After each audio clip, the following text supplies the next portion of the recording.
तर मस्त थंडीगार अशी तयार झालेली आहे आपली फिरणी. किती मस्त टेक्स्चर आलेलं आहे आणि कलर पण किती मस्त आलेला आहे, तुम्ही बघू शकता. तर अगदी केसर न वापरता मी याला मस्त पिवळसर कलर कसा आणला, तर त्यासाठी व्हिडिओ पूर्ण बघा, म्हणजे तुम्हाला कळेल. तर तुम्हाला ही रेसिपी कशी वाटते कमेंटमध्ये नक्की सांगा. चला तर मग सुरू करू रेसिपी. चॅनलमध्ये तुम्हा सर्वांचं खूप खूप स्वागत करते. तर आज बनवणार आहे मस्त अशी उन्हाळा स्पेशल फिरणी. उन्हाळ्यामध्ये काहीतरी थंड खावंसे वाटते, तर चला आपण आज फिरणी बनवूया. तर त्यासाठी मी इथं घेतलेले आहे 1 लिटर दूध, भिजवलेले 1 वाटी तांदूळ, काजू बदामचा कूट करून घेतलेला आहे जाडसर, 1 वाटी साखर आणि थोडीशी इलायचीची पूड. आता आपण हे दूध गरम करायला ठेवू. दूध उकळतंय तोपर्यंत आपण मिक्सरला जाडसर वाटून घेऊ. तर या पद्धतीने जाडसर वाटून घेतलेलं आहे. एकदम बारीक नाही करायचं, असं हाताला चरचर लागेल या पद्धतीने ठेवायचं. आलेली आहे, त्याला आपण चमच्याने छान मिक्स करून घेऊ. आता 1 लिटर दूध आहे, तर 700 मिली होईपर्यंत आटून घ्यायचं.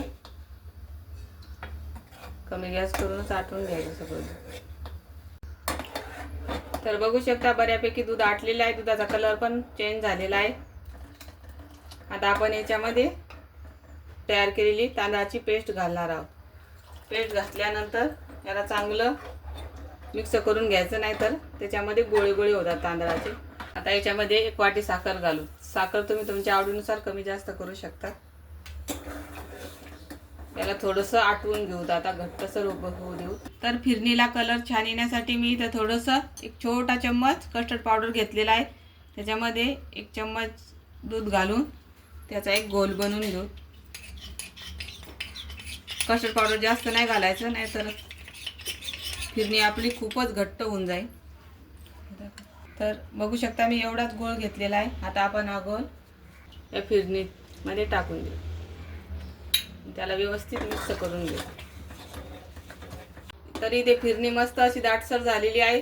आता याच्यामध्ये काजू बदामचे जे आपण कूट करून घेतलं होतं जाडसर, ते घालून घेऊ. मिक्स करू.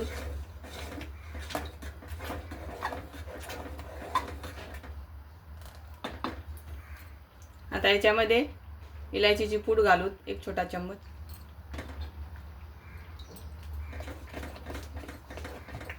तर बघू शकता किती मस्त टेक्स्चर आलेलं आहे आपल्या फिरणीला. तरी ती आपली फिरणी तयार झालेली आहे.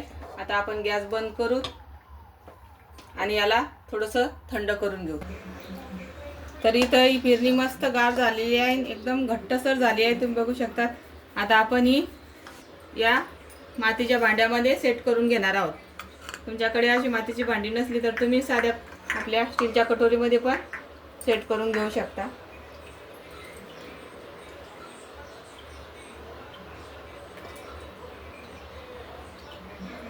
तरी इथं सगळ्या फिरणी मी या मातीच्या भांड्यामध्ये टाकून घेतलेल्या आहेत. आता आपण याला असं वरतून एक प्लास्टिक लावून या पद्धतीने रबरनं पॅक करून घेणार आहोत. या पद्धतीने प्लास्टिक ठेवून एक आपण रबरला असं लावून याला पॅक करून घेणार आहोत. सर्व फिरण्या मी या पद्धतीने पॅक करून घेते. तरी इथे मी सर्व फिरणी या पद्धतीने पॅक करून घेतलेली आहे.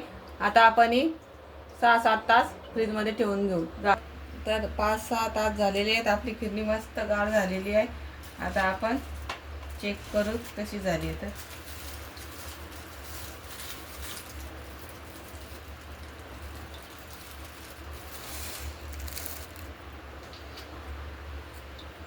तर झाली नाही एकदम मार्केटसारखी फिरणी घरच्या घरी तयार. तर बघू शकता किती मस्त टेक्स्चर आलेलं आहे.